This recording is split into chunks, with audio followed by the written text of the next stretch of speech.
One. Welcome, everyone, to the 2023 National Funeral Directors Association's conference in beautiful Viva Las Vegas. Is this the South Tower, Robert, or the South? West It's Hall. Don't know where we are. We got very confused on the way over here, did we the not? South Hall. I was told the South Hall, and I wanted the South Hall, and now I don't have it. But here I am. We're in the desert of Las Vegas, Nevada. Right, I better keep my mouth shut because this is the biggest graveyard in the country, right? The desert. So, welcome Robert Falcon, sitting in for Ryan Ballard, who is abroad in Greece. We miss you, Ryan. We miss you, buddy. We had a good time last night, too. We did. He was the star of the show. 20 minutes. Amazing. Yeah, so we just, off of our first annual, I don't know if we want to say annual, if we do another one, we've got one booked. There used to be an event in Texas, and they called it the Sometimes Annual, so maybe you can do that. The Sometimes Annual, I love it already, so we're going to do that. But there's no commitment that way. There is no commitment. It's just when you feel it. Hey, we are recording here. It's been a minute since we've set up the gear. It's been an entire year at Baltimore since we've done this, and we've got a completely new team. You're sitting here filling in for Ryan Ballard. We've got Andrea Stodgel from, that's District 9 Director of the Indiana Funeral Directors Association. I am 5 and honorary 3. Some 3 members claim 5. And you are honorary 10. I am District 10. District in the 10. very nice southwest corner of Indiana in Austin, Texas. So we have expanded. And I think we're now into Phoenix now. So we've got Grant from the John J. and Rich Show. Hi, everyone. How are you? Welcome to the convention. I'm just here for the free White Castle cheeseburgers out front. Very excited about all this. So thank you for having me. I love it. So Grant's story is one known to us, being a podcaster. So I got to get my Isaac ball pen out too. I lost I did not lose it, but I can't find my most important pen is my British Institute of Embalmers. That's my favorite pen, and I laid it out and I don't have it. So I'm going to take Grant on a bit of a walk here because we got about 20 minutes before this thing breaks up. So I'm going to take So real quick before you walk off. Yeah. So last year I got to open up Baltimore with you. You're opening up this episode. And Baltimore was just kind of a so-so show. Feeling a little bit better buzz this year? Slightly, yes. Because I've never been to Las Vegas. So the destination alone makes me want to go. But it seemed like the buzz on social media has been a lot better. Our buzz on social media was huge this year with the Grief in the Shadows event. And just trying to do this without Ryan, it took a team to fill in for Ryan. So let's recap last night. What happened?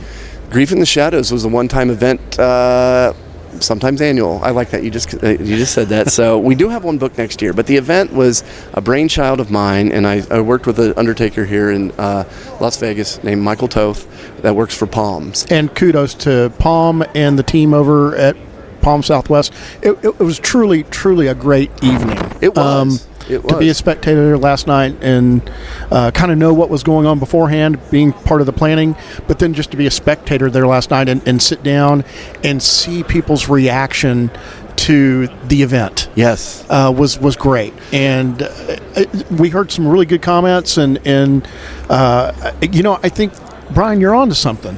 Well, I mean... And if you missed it, sometimes annual next year, whenever this is going to happen again... Definitely, you want to be a part of it. Well, I can announce right now it will be in Indiana next year. It's already booked. The original Grief in the Shadows, and that wasn't even the name. It was a networking event from the network of Undertaking the Podcast. Of over 500 shows, we've got a lot of friends. So getting them all together, meeting everyone, that was the idea. But then we brought showrunners in, like Mike Toth, local here in Las Vegas at Palms, Jessica Wakefield, another co-worker there at SCI, but she's out in Las Vegas, and I'm drawing a blank on the names of one of the very historical firms there. And it's SCI's first standalone holistic green funeral home. I don't know if I want to call it green, but they can do anything, and it's holistic. So they're going to be in tune to different practices is what it is. So anyway, me and those three put the show together. So Mike was in charge of the logistics here in Vegas. Jessica put the program together, and then everything went to hell when everyone's planes on the East Coast went down. So I was not even supposed to MC. That was Jennifer Muldowney and Grant Inman. And Muldowney, she came in right at the end from Pittsburgh. God love her. She got there just a few minutes after we finished. A few minutes. So, yeah, people want to know what it was. I mean, what's a funeral, right? You know what it is if you go. It's in a funeral home, but it wasn't a funeral. No one was dead. But if you don't know what it is, you kind of got to go. right? So if you think every funeral is the same and you don't go, then you're just going to miss them. So this type of event looked like a funeral in a funeral home. We had friends from Egypt, friends from all over the country, educators, authors, and just people coming together to kind of just offer their help. Say, hey, if you got a question, ask me. Not that I can answer it, but I know other people that answer it. So we're going to have to get our radio guy in here. I got some feedback on this. Well, I really, for those of you who kind of saw the event maybe on social media and couldn't join us last night in Las Vegas, and maybe next year at New Orleans, we have an opportunity to do it, and we know we're going to do it in Indiana. Come be a part of that.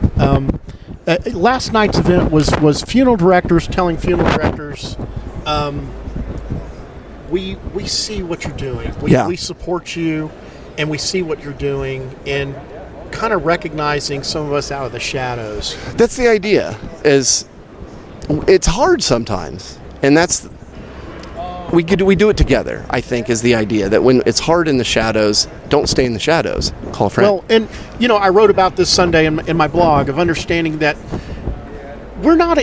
We may think we're different, but we're all the same. We're all winding up here in Las Vegas for the next few days to be part of NFDA, to see some old friends, but also see some products, see some new things that we can take back to our community so we can better serve families and take care of the families that call us. Right. But we're really not different from our competitor down the street.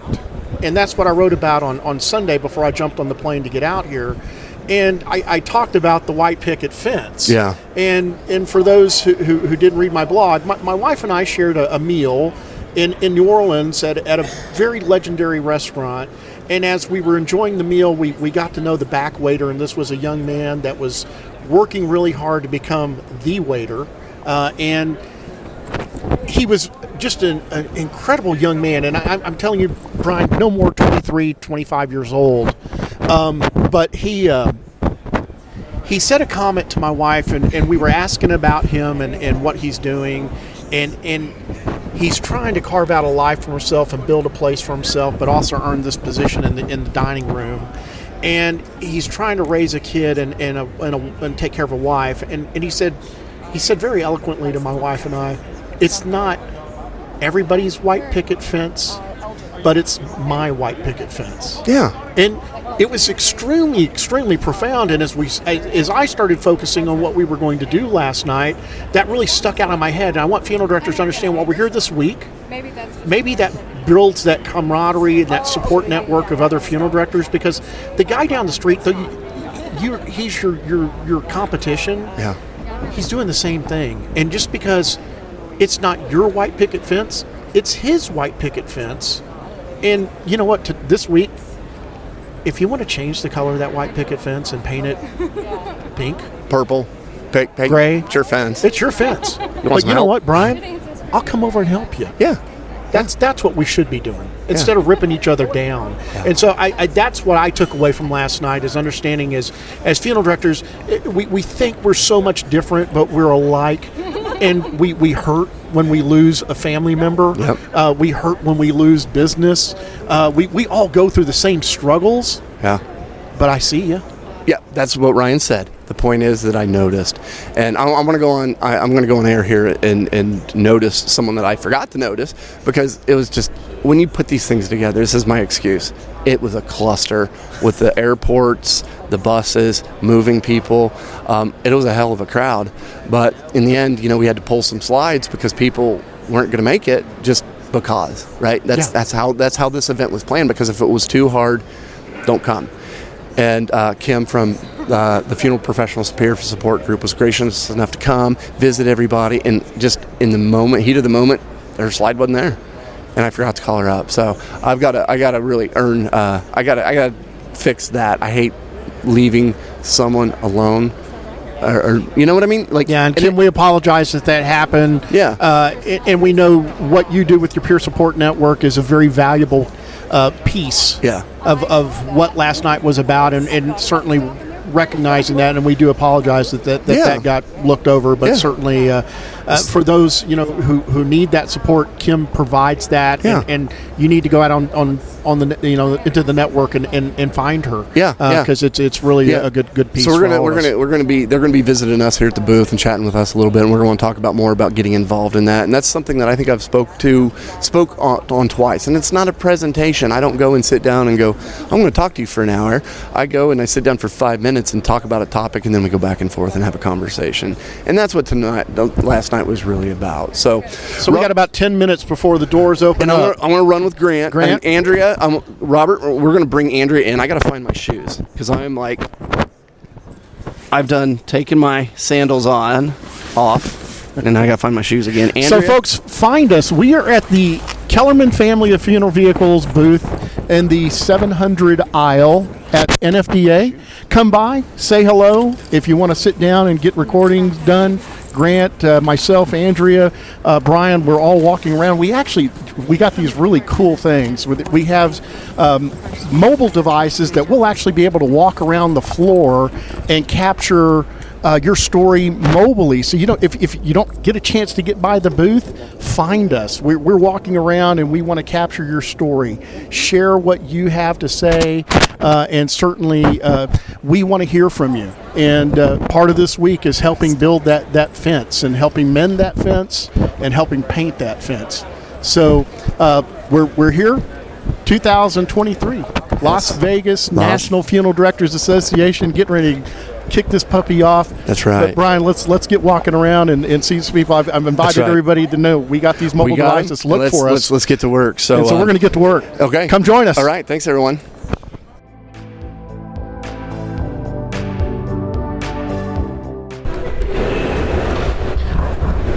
Undertaking the podcast. This is Robert Falcon with a special episode. I'm really glad to have our guest today. Somebody I know, somebody who's been a friend for quite a while now, and somebody that is a fellow Texan funeral director and a really incredible story.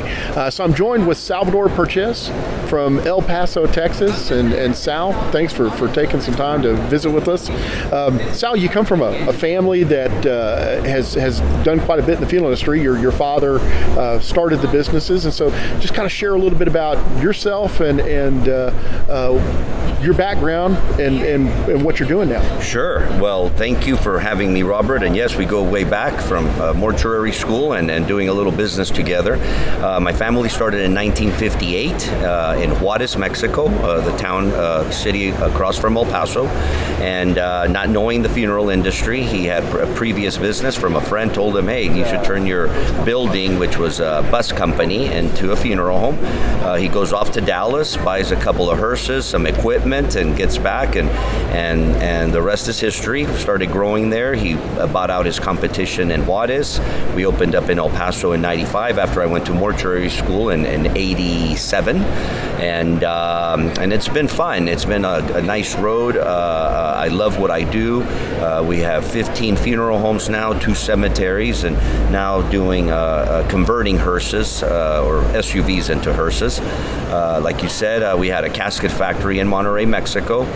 We left that because when the whole industry, caskets coming from all over the world, it just got a little complicated. So decided to dedicate myself in the funeral homes, and it's been fun growing.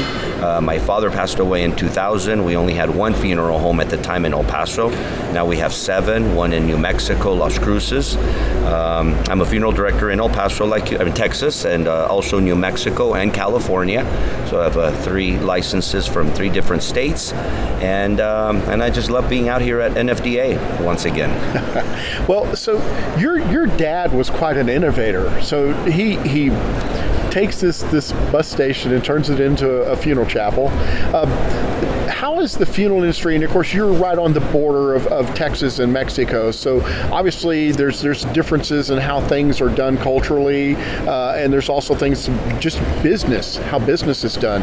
So what's the kind of the major difference between doing business in Mexico and doing business in the United States? Yeah, it is different, especially when my father started.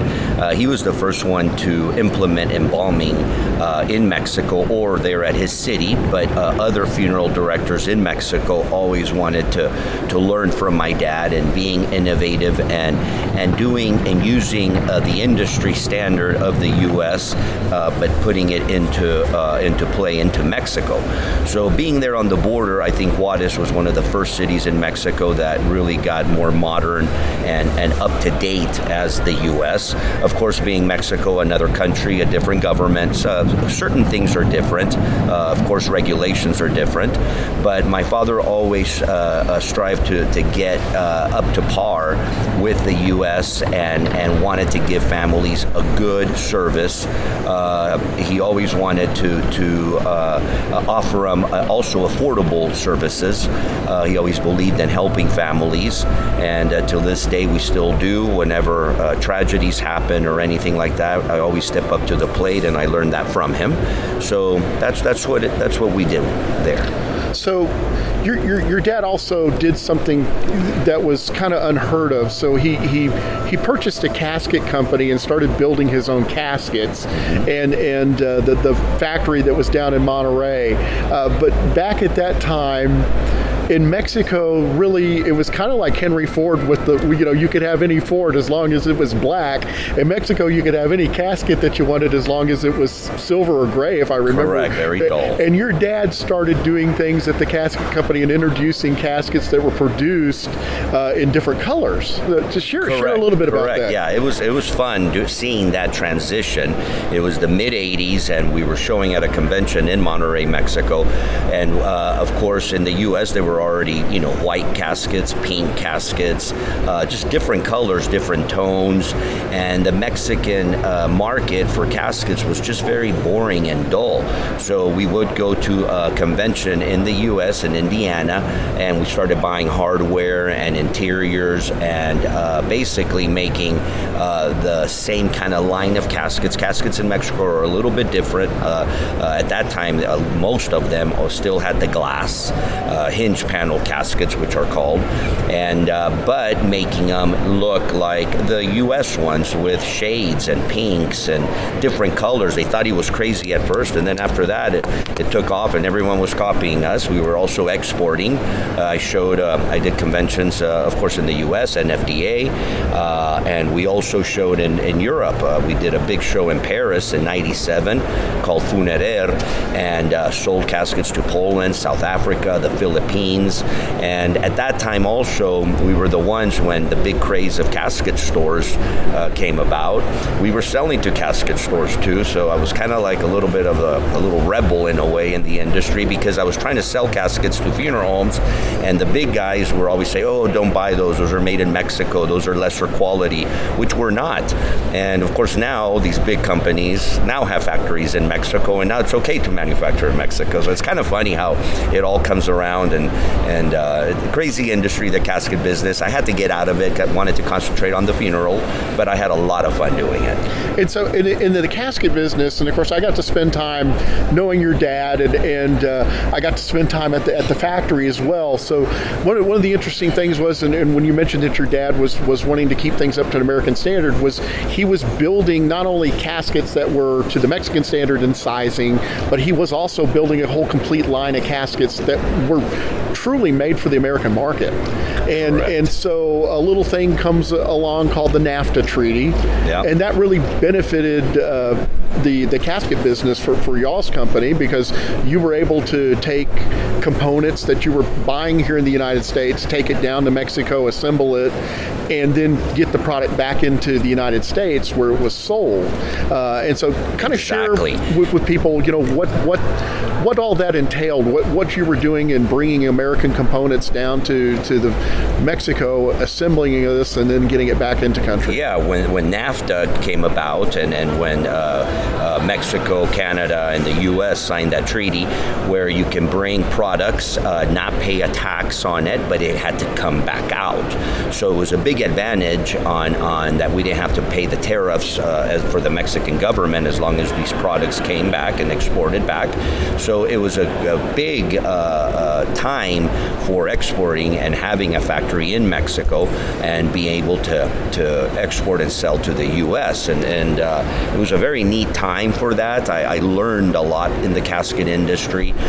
We innovated also a bubble dome for perfection cut caskets that they weren't really doing it, and then all of a sudden other factories saw it and liked it, and we were selling caskets, and they were great, and it was a great time for that. Now, industry. your dad bought a lot of the equipment that he manufactured the caskets from, I believe it was Boyertown. An old factory. Tell a little story about that, because I think he showed up there to buy the equipment, and they were like, how are you going to get this all down there? And he said, just load it up in the trucks, because he bought the trucks too, right? Trucks. Share that story with the listeners. Yeah, Boyertown was one of the oldest casket factories in the U.S. It was in Boyertown, Pennsylvania, and when we got there, it was an old, big, huge building. It had like 6 stories, wood floors. They say it was haunted. We drove in a van with 5 other guys from the funeral homes to go and start packing the trailers that my dad had bought. Besides equipment, was also caskets, the inventory of caskets. They had beautiful hardwood caskets. Actually, one of them was meant for a cardinal in the Catholic religion, and it was a specialty casket, and we saved that casket, and my dad said, that's the casket I want to be buried in, actually cremated in.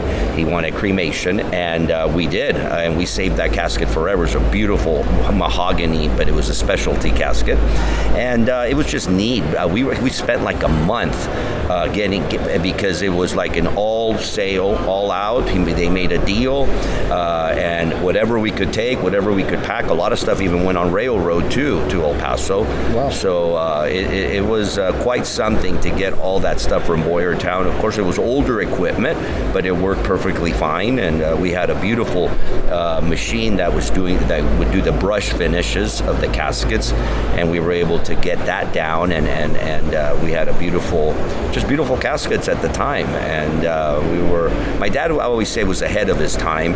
He even said back in the day, son, why don't you guys go to Sam's and sell to Sam's? Well, Sam's, they're never going to buy caskets. Yet 20 years later, Costco and Sam's are selling caskets, and he wanted me to go. And I think my dad, his English was never that great at all. And he always said, if I would have learned English, I would have taken over this industry and grow it even more. But it was always fun learning from him, and he was quite something, a character. He made people laugh, and miss him dearly, of course. But, I got a little bit of him, and I loved being at these conventions and sharing stories. So let's talk about that. I was fortunate. You and I were business partners, and we ran funeral homes in Central Texas, and I got to know your dad very well. And we got to spend that last time in New Orleans at a ICCFA convention, if I remember correctly. Wow. And, of course, Dad got sick. And shortly after, I believe y'all pulled out early and went back to El Paso. Yeah. And you got the news at that point that Dad's sickness was a little bit more serious. Yeah, it was. You're exactly right. It was ICCFA February, and it was during Mardi Gras, and we went out and went out to Bourbon Street. We were setting up the booth and working, and he got a little dizzy on me. He almost fainted in the hall. We called the nurse. They had a nursing station there. They checked him out. All his vitals were good, but then we got back to check him, and they diagnosed him with a pancreatic cancer, and it was so ahead that he was even a candidate for any type of treatment. And so that was February, and he passed away April 19th. So it was very, very quickly. I go back at that time, and I enjoyed spending that beautiful time in New Orleans and working at the convention. We even have video on it, walking Bourbon Street, and he was throwing out beads, how that goes. And we just had fun that last time on that show. So yeah, and I remember when he passed away, and you reached out to me very early that morning, and of course my dad and I jumped on a plane as quickly as we could to get out to El Paso, and so who took care of the arrangements for your dad? Did you oversee all of that, or I did. Did you have a plan in place? I knew he knew he had. We wanted cremation, and but when he passed away in El Paso, he did pass away at home. We decided to go with hospice. We didn't want to be at a hospital. He passed away in my arms, 3 a.m, and it's one of those times where I grew up in this, and it's like, yikes! Now what do I do? And I knew I had to call my guys. Some of my sisters were flying in. We waited till the morning to call my guys in El Paso to do the first call. One of my embalmers, Fernando in El Paso, took care of doing that, the embalming. And we had 2 services, one in El Paso, one in Juarez. You arrived there to the Juarez one, and all the funeral homes, all the funeral home owners, most of them in Juarez, worked for my dad at a time, and a lot of funeral directors came in from all over the country, and the day of the funeral, when we were going to the cemetery, all the funeral homes took their hearses. So we had a long procession. I thought that was a wonderful tribute, and all of those, and of course in Mexico, it's not like we see the brand new hearses that we see here on the Florida Convention. They were classics. These were some classic funeral coaches and some beautiful cars. And it was, I know we were part of that procession as we left the main chapel and went over to Jardín, to the cemetery. And of course, being in the procession there and riding in the procession, seeing the stares from people. As all of these hearses paraded down the roadway. So that was really cool tribute. It was very cool. And one of the funeral directors, it wasn't even my idea. That was one of the funeral home guys that called all the funeral homes and say, hey, let's all take a hearse and let's give him a beautiful procession. And on his 20th year anniversary, I did it ourselves, and I was able to get 20 hearses together, and we just kind of did a little tribute to him, and did that same ride from the funeral home to the cemetery, and just to kind of remember him on that for his 20-year anniversary. Now, your father taught you a lot about taking care of a community. And you've done some extraordinary things in El Paso, taking care of community. You've done some things in Juarez also. So one of the things you did is when the Pope came to visit in Juarez, your company built the altar that was used for the Mass. How did that come about? Yeah, well, the lady that was in charge with the diocese of receiving the Pope and for the big Mass, and it's seldom that you get a visit from the Pope, and Pope Francisco was there in Juarez, and you have to get specs on how the altar is. So when she knew that they wanted a rock type with granite, we have the marble shop for the cemetery, and we've worked granite for a long time. So they commissioned it to me and to us, and we got the team together, and we got the specs from the Vatican on the exact size it has to be. The base of it was 3 huge boulders that were like 2 tons each that we needed a crane just to set those, and then we had to create like a frame around these boulders so the granite could sit on top of that, and then so it was quite something. And of course, you're saying helping the community. When we had the horrible tragedy at Walmart 6 years ago, it was so sad, and I had to take care of all those families. 4 of them were from Mexico out of the 23 victims, and we took care of 12 cases of those, that tragedy. And in Juarez, we've always helped out the community when there's accidents or tragedies. We take care of them. We've been there for, it's our 65th year anniversary this year, so from 1958. So we take pride in what we do. We help our community, and we're always there for that. We need to do that. So we got to work together again just in the last couple of years during COVID. Because when COVID hit El Paso very hard, they sent once those hospitals filled up, they sent a lot of those patients to San Antonio and Austin and Temple, Texas, and we were supporting your companies and getting decedents back through a mutual friend who reached out through your funeral home to us, and we were able to work in getting a lot of decedents that were truly residents of El Paso, but they were completely displaced because of medical care need. And certainly, again, you stepped up and helped the community during a really, really difficult time as well. But you've also been you've been very fortunate. You've handled arrangements for Juan Gabriel, an internationally well-known singer. So that was quite something. Yeah. Can you share anything about that? Sure. Well, Juan Gabriel, we could compare him to like a John Lennon or an Elton John for different countries, and he's a famous composer, singer, entertainer, and he passed away in L.A. suddenly.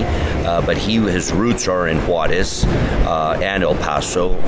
His mom, when he was young, he sang at a bar called the Noa Noa, which is on the strip of Juarez, and the mom cleaned homes, and when he became famous, he bought these beautiful homes where she worked at, and one's a museum now. But when he passed away in LA, the family wanted to do a huge tribute for him in Juarez, so they flew back with him in an urn. He was cremated, and we did a procession from El Paso to Juarez.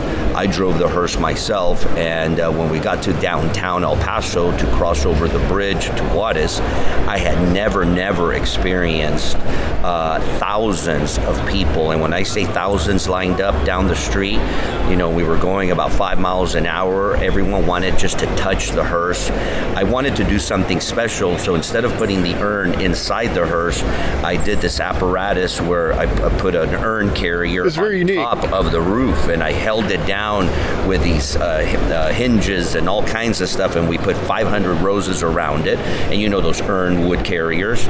So I wanted people to see it, and people were just, people were crying, people were clapping, people were singing his songs, and it probably took us from downtown El Paso to the house, which is right across the border in Juarez, but it took about an hour just to get there because just people wanted to be part of it, touch the hearse.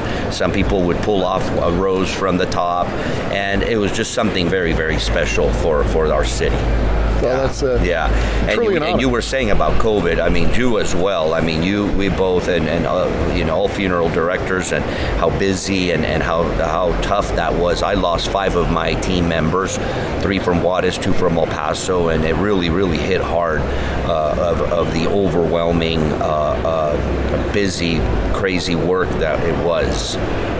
Never want that again. A lot of people said, "Oh, funeral directors, must have been great." No, it was not. It was a bad busy, I call it, very sad, and it changed our industry till this day of how people still, think and want to do different types of services and so on. So now your business is really focused on servicing the Latino community.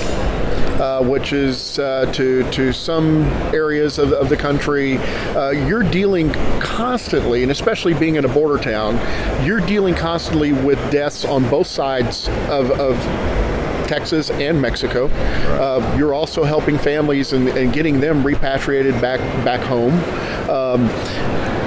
Still quite a bit of traditional business, or are we seeing Latinos kind of make a demographic shift into selecting cremation more often, or what are you seeing eyes on the ground right on the border of Texas and Mexico? It is more traditional than other cities, I want to say, but yes, the cremation rate every year goes up higher.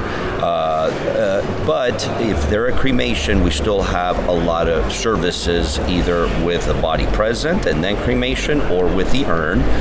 So you see a little bit, but you are seeing the change and the trend of even the Hispanic population. El Paso is almost 90% Hispanic, and we do a lot of transfers back and forth. A lot of people from Juarez go to the hospitals in El Paso, so we do maybe 30 to 40 transfers per month, and not as many as from Juarez to El Paso, but we do. But it's pretty still, traditional, but cremation rates right around almost 70% probably in our border town. We are the only ones that are, I call it, we're in 3 sister cities, El Paso, Juarez, Las Cruces, 3 different states, 2 countries, 3 cities. So we're the only ones that are in all those 3 communities there. Now you, as a young Latino funeral director, received an honor that is just, for people that don't know you, a well-deserved honor, and everything that you've done with the business, and especially after your father passing away, taking the helm of the business and running the business. And you were honored by the American Funeral Director back in 2007, I believe it was? It's 2006. So as Funeral Director of the Year.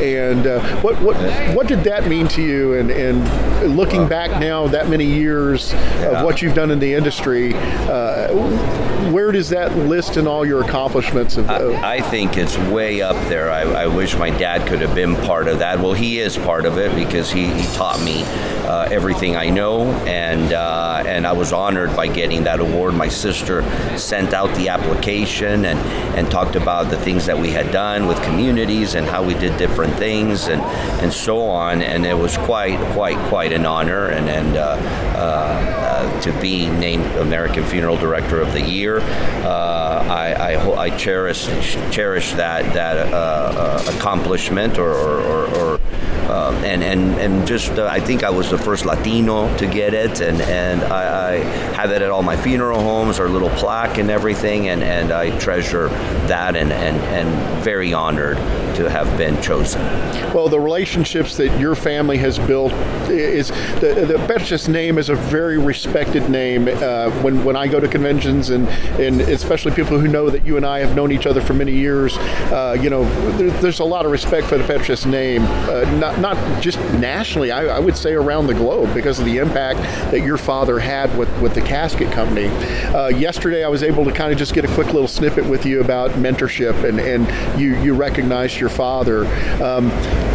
What is some advice that you would give to somebody who's young, somebody who hasn't come from this industry? What's the best advice that you're giving to people that we're trying to bring into the industry and attract to the industry right now? I would say just, focus and be passionate of what you do. You have to love what you do. And our industry it's not for everybody. I mean, back in the day when you and I went to school, we would meet people that had never even seen a body or even gone into a funeral home. And I would think, wow, how can that happen? Me growing up in one, and you had worked in one before. But I think the young generation has a lot to learn, of course, and we all need to learn. I learn every day. I learn new things every time I come to a show. So I would tell them just to be passionate about what you do and not to lose the focus of your families that you're serving, that they are going through a tough time, and we're the ones that help them out through that moment, and we leave an impact to that family. So we just have to be very detailed and don't forget what they're going through. Sure. So, in full disclosure of the interview, you and I went to school together. That's where we met, in mortuary school back in 1988 in Dallas, Texas. Yeah. And not only did we share that common bond of being in the same class and going to the same school, we're both Pittsburgh Steelers fans. That's right. And so, but one of the other things that, you really helped me out a lot during the time that I met my wife and we got married, and your sister owning the bridal boutique and helping her with her dress and spending time out in El Paso with you. Not only as business partners, we got to be able to spend a lot of time away.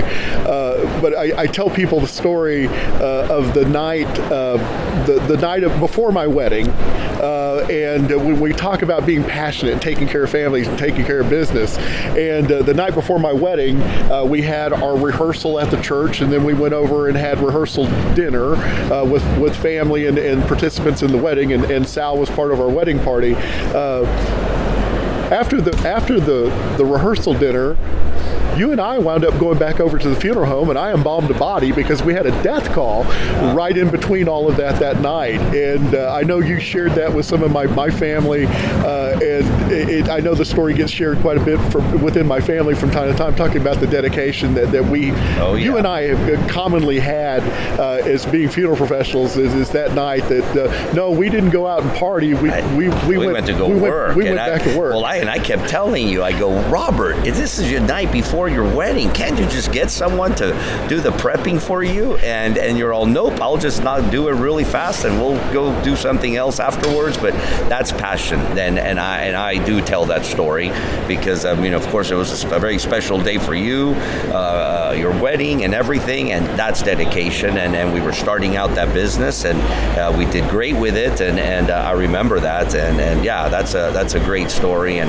that shows passion. That shows, you could have put it aside, you could have said I'll do it later, or pay someone to do it, and you decided not to. You decided to tackle it yourself, and my respects for that too, and that's passion. Well, we both come from, I think we both can say unequivocally, we had the best dads we could ever ask for. Yeah. And we've enjoyed this friendship for over 30 years now. Yeah. And both of our fathers got to meet each other and talk with one another and had a lot of respect for one another. And we have that same respect for you. And so, man, it's an honor to be able to sit down and share your story with people. And more importantly, call you a friend for over 30 years. I appreciate that, Robert. I appreciate it. It's always good to go back and talk about those days and the early days and history and our parents and so on. And my respect to you and love what you do and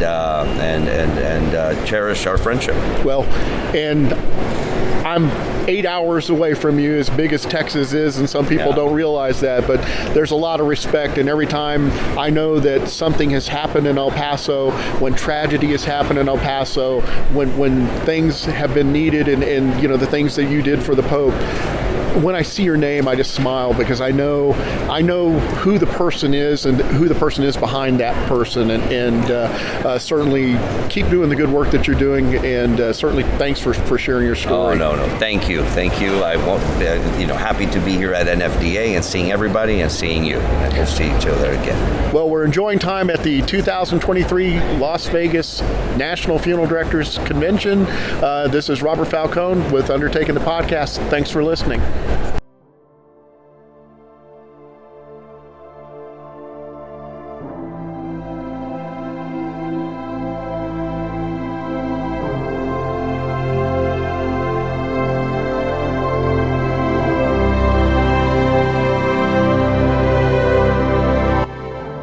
A funeral will hold up in front of society the most noble, the most thoughtful, sensitive, caring, compassionate aspects of life.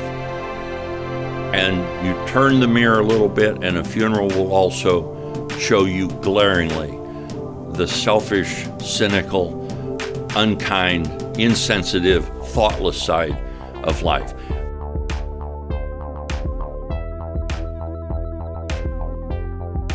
This is what my father will look like when he's dead, to myself. It was just like that. And then suddenly the tense all changed, and I said to myself, this is my father dead. That's how it happens. The most special things you can have in a funeral, and the things that you'll always remember for families, are the things that actually don't cost any money.